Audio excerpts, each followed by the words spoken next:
Hello my love. Welcome to Blow Up, where Reddit's wildest stories go nuclear. Today we've got 6 AITA clashes, think miscarriage meltdowns, CI theft and wardrobe wars. Ready for the chaos? Smash that like button, subscribe and let's dive into the Reddit inferno. I miscarried yesterday afternoon about 12 p.m. I've never had a miscarriage before and this baby was so wished for, so it's all so fresh and I'm sobbing right now, so I apologize in advance if it doesn't make a whole lot of sense. My husband turned 27 yesterday. I 26F was pregnant with mine and my husband's 27M second child. Yesterday I was 8 weeks pregnant. The day before yesterday we saw a beautiful heartbeat flicking on the screen and today I'm devastated. I was playing with our 2-year-old when I felt a pressure in my lower abdomen. Not long later, I noticed bleeding and I let my husband know immediately that I had discomfort and bleeding. Before long I had passed what I believe is the fetus and I messaged him, "I think I lost the baby." I wanted to keep him updated and I guess I was seeking some kind of emotional support. I asked if he could come home and he said, "Of course, if it's urgent." I said I think it is because the pain and bleeding is getting worse and I'm starting to feel lightheaded and our 2-year-old is unattended in his playroom right now. We have no friends or family near that I could call who would get to us quicker than he could. I had to clean myself up, crawl downstairs to take paracetamol, make my son his lunch and then put him down for a nap. At this point my husband still isn't home. He was working approximately 30 minutes away and took closer to 60 minutes to get back. Hours later when I asked, it was because he'd stopped at Tesco to pick up some beers. I ended up very poorly, losing lots of blood, lightheaded, vomiting etc. and he had to take me to. By the time I was discharged it was almost 8 p.m. Last week, I had said I'd make him his favorite dinner for his birthday, which he reminded me when we were almost home. I said I wasn't feeling up to it and that whatever takeaway he wants is on me. He said, "For fuck's sake," under his breath and then muttered something along the lines of, "This bullshit has ruined my birthday." He didn't stop to get any takeaway. He just drove straight home. He put our son to bed and I went to bed and I'm not sure what he did after. I didn't see him this morning as he had already left for work. He's not messaged me all day and he got home a few hours ago. It's now 8:40 p.m. and he's been giving me silent treatment. I tried to speak to him about an hour or so ago and he ignored me and I called him a disgrace. He slammed the bedroom door and locked me out of the bedroom. His mum has since messaged me and said I need to be patient as he's also had a loss. She didn't ask how I was or anything. He's obviously speaking to his mum, but why isn't he opening up and speaking to me? She said I was harsh? I'm feeling utterly emotionally neglected right now. My body has been through emotional and physical hell. I understand that my miscarriage came at a fucking inconvenient time for him as it was his birthday and all. I'm not sure if it's the hormones making me feel crazy, but is it nuts to contemplate divorce? AITA for calling him a disgrace? Husband whined about his birthday, got called a disgrace. Deserved. I bet he's sulking while OP's heart's breaking. Someone get him a worst husband cake and OP a lawyer. Birthday blues got nothing on this. That's a marital meltdown. AITA verdict. Is OP the asshole for calling him out, or is husband the jerk? Would you consider divorce too or try to talk? How do you handle a selfish spouse? Drop your take below. And if you've faced partner neglect, spill it. I'm craving more blow-up-worthy drama. Husband's birthday tantrum got roasted. Ouch. Blow up crew, you're killing it. Our next story from Reddit is a teen fighting for his cochlear implants. Wild. If you're loving these dilemmas, smash that like button and let's keep the AITA train rolling. I have a pretty severe dairy allergy. I break out in hives, struggle to breathe and have to carry 2 EpiPens with me everywhere. If I get any dairy in my system, I'll end up in the ER. My in-laws know this and have been extremely accommodating since my fiancé and I started dating 5 years ago. When we moved in together 2 years ago, we set strict rules for our home because of my allergy. The big one is that no one is allowed to bring anything that contains dairy into our house ever, no matter what. My BIL started dating his girlfriend a year and a half ago. They came to visit us together for the first time a year ago. My fiancé made sure my BIL explained my allergy to his girlfriend, and our no dairy rule. 2 days into their stay, she bought dairy products and cooked lunch for herself when we weren't home. I ended up in the ER because of cross-contamination. She apologized and explained she hadn't understood how serious my allergy was. We managed to put the situation behind us since both my fiancé and I currently have and want to keep a good relationship with my BIL. The 2 of them came for a second visit 9 months ago. We had a video call with BIL and his girlfriend before the trip to make sure she understood the severity of my allergy and how serious we are about the no dairy rule. During their second trip, I was taking out the trash and found candy bar wrappers and an empty milkshake container in the guest room trash, the room she was staying in. Even after she saw how serious my allergy is and how I ended up in the ER, she still brought dairy into our house. I confronted her when they got back. She and Bil had a huge fight. Bil went through her stuff and threw out everything she had with dairy. We kicked out his girlfriend. Bil stayed for the rest of the planned trip. Bil and his girlfriend worked out the relationship after the trip and are still together. Since their second trip, Bil has come alone since I don't trust his girlfriend in our house. Well, Bil is planning a new trip to visit us and his girlfriend wants to come too. At first we just said no, we don't trust her. But since we know this is important to Bil, we came up with what we believe is a good compromise. She can come and stay at our place, but we will look through her bags every time she comes back to our place. And if she doesn't accept that, she can stay at a hotel or stay home. Now I am being called an asshole for treating her like a criminal and that checking her bag is an invasion of privacy. So AITA for demanding to go through her bag if she is staying at my house? GF brought dairy, got bag checked. Busted? I bet she's still sneaking candy while OP's guarding the EpiPens. Someone get her a dairy-free list and OP a allergy enforcer badge. House rules reign supreme. That's an allergy ultimatum. AITA verdict. Is OP the asshole for demanding bag checks, or is GF untrustworthy? Would you search bags too or ban her? How do you enforce health rules? Drop your thoughts below. And if you've protected your space, spill it. I'm hungry for more blow-up-worthy stands. Dairy drama dodged. OP's house is safe. Blow-up crew, your legends. Our next story from Reddit is a dad refusing to parent his ex's affair child. Heavy. If you're loving these AITAs, hit subscribe and let's keep the Reddit fireworks popping. Before getting into this, a little background information is needed. I, 17M, was born deaf to a hearing family. My family and I sign at home, but I need to speak while at school as the high school I go to isn't the most accessible or disability friendly. When I was 9, my parents paid for me to get a surgery to receive cochlear implants, CIs, which I only really use when at school or out with my hearing friends that don't sign. I attend a mainstream school and as I stated, it isn't disability friendly. Now onto the situation at hand. Yesterday I was wearing a beanie in class. Now usually that wouldn't be a problem when it is my normal teacher, but yesterday we had a sub. The beanie I was wearing was covering the transmitter of my CI, while the part that hooks onto my ear was noticeable. I know that there are quite a lot of kids that tend to get into trouble because they'd wear AirPods or whatever devices people use nowadays for music that aren't headphones, mainly because those aren't allowed in classes. Usually, my teachers are aware of my CI and know that it in fact is not a music device, so I never have any trouble, but this was a sub-teacher. She wasn't aware of my CIs at first. Keep in mind that, at first, while doing some assignments, this sub, who we'll call Mrs. K, came up to my desk. I don't know what exactly she thought my CIs were, but she didn't like them. Originally, she questioned me and told me to remove them immediately or she'd have to write me up. I explained to her, made her very aware that what I was wearing were for me to hear her, and even took off my beanie to show her. She pretty much called bullshit and attempted to take my CIs off. This was an absolute no-no. I, on instinct, slapped her hands away and stood up before starting to lecture her, telling her she has no right to try and take my CIs. After this little stir, I sat back down, thinking that the situation was most likely over. I was wrong. A little bit afterwards, she came up from behind me and literally snatched my CIs from off my head. After this I got up yet again and started full-on yelling at this lady, telling her that she is not allowed to take assistive devices and threatened to report her. I know in this situation me getting physically wasn't the right response, but I was scared as hell that she'd break them, so I grabbed her hands and tried to get my CIs back, which I didn't. Of course, after that she called the principal in, and me having no clue what the hell was being said, I just straight up told the principal that she took my CIs and isn't giving them back. In the end, I got my CIs back, but obviously due to me putting my hands on a staff member I got suspended, and my principal said I was in the wrong for the situation. My dad is threatening to report this sub-teacher to the administration. So, am I the asshole? Small update. Okay, so I've been trying to read all the comments, but there has been a lot, so bear with me please. I also haven't been focused on replying to comments as much as I've been focused on reading them, so I will start replying to comments.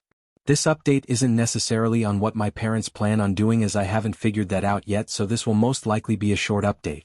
First off, I've seen some people talk about how this is a brand new account with no previous history. The reason for that is because this isn't my main account. I made this one for this post so that I could keep myself anonymous, as my friends and some outer family know of my actual account. It's kind of a, I don't want this to be traced back to me thing. Second, I've seen a lot of people asking for my school name and where I live. I will say right now that that will be a no. For my own safety and also as a minor, Sharing that kind of information scares me and might even put me at risk, I don't know. But also, as I said above, I want to keep myself anonymous, that being for my own safety and my family's safety. Third, a couple comments mentioned how I'm probably bigger and stronger than the sub, so I was most likely perceived as intimidating. This topic actually made me think about that, so for a little information on that, I'm 5 feet 9 inches and I do in fact work out, so I do understand where some people are coming from when they say I might be intimidating to the sub. Though this information probably doesn't mean much, there you go. Next, my main purpose for posting this was to get some advice as to what I should do more than if I was the asshole. In some areas of the situation, I do see that I was in the wrong, while some other areas I don't think I was wrong, but sometimes your mind can play tricks on you and make you think you did too much.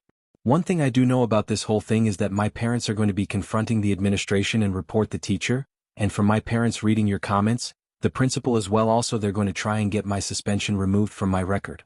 I also know that my parents are done with me going to a mainstream school because, believe it or not, I've dealt with plenty of similar situations like this with students rather than teachers, and my parents are pretty sick of it, me as well, so they want me to go to a deaf high school, whether all this hopefully won't be a problem. But the issue with that is that there isn't a deaf school in the area I live, so they're wanting to move, though with the economy we live in, I don't know how well that will work out. If you have any questions, please let me know. This update was longer than I anticipated, even though it isn't necessarily an update but rather a quick informative thing about some things I've been seeing in the comments. I'll make sure to give an actual update once I find out what my parents plan on doing regarding lawsuits and all that. Teacher snatched sea ice, got yelled at, justice.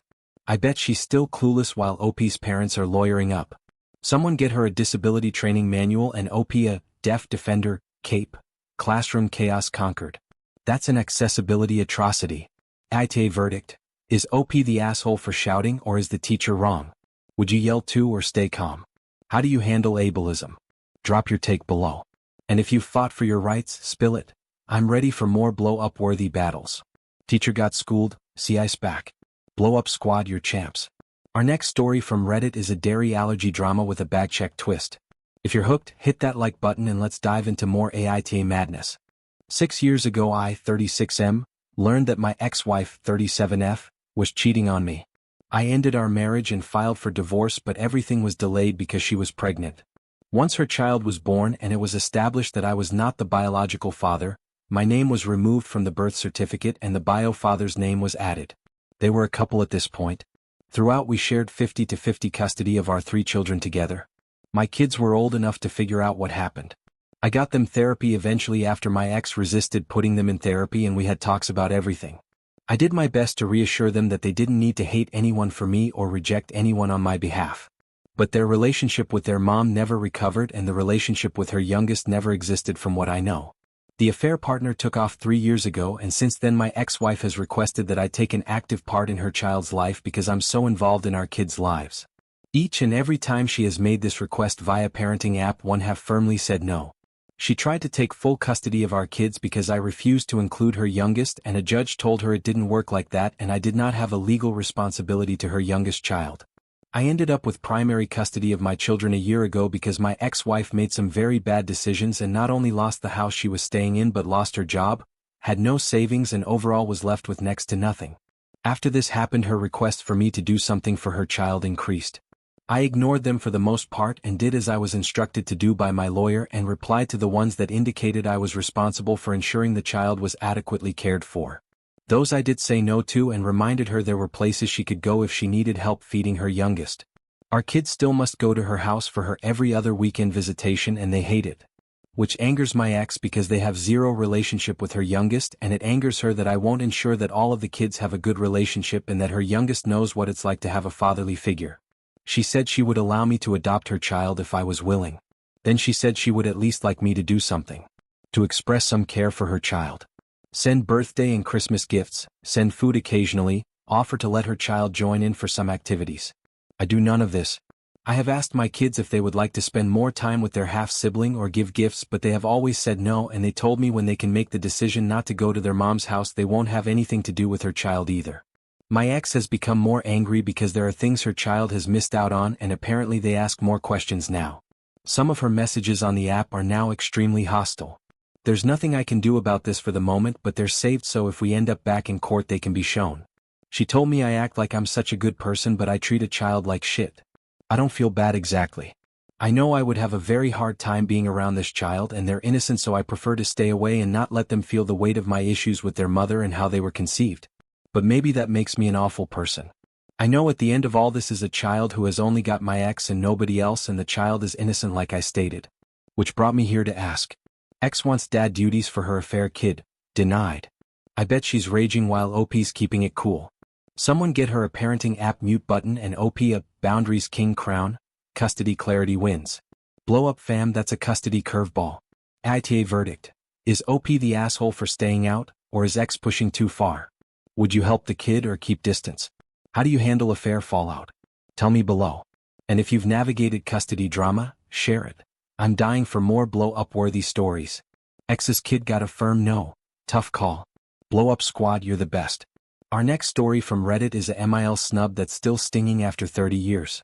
If you're hooked, hit that like button and let's dive into more AITA chaos. My husband, 55M, and myself, 54F, have been married for 32 years and together since I was 19 years old.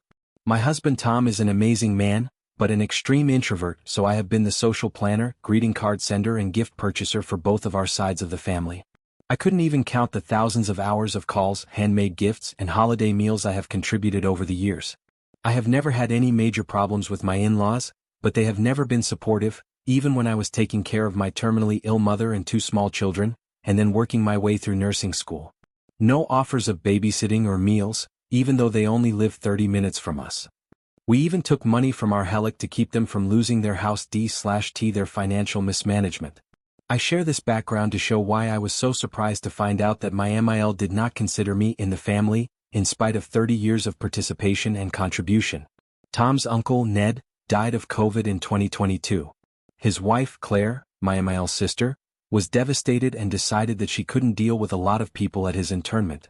She only wanted Tom, his sister, her own daughter and husband and my MIL and FIL to attend, not d/t COVID rules, just her preference. No problem. My problem came when my ML explained that, it was nothing personal that I'm not invited, it's just because she only wants family there, and since I'm not family, of course I can't come.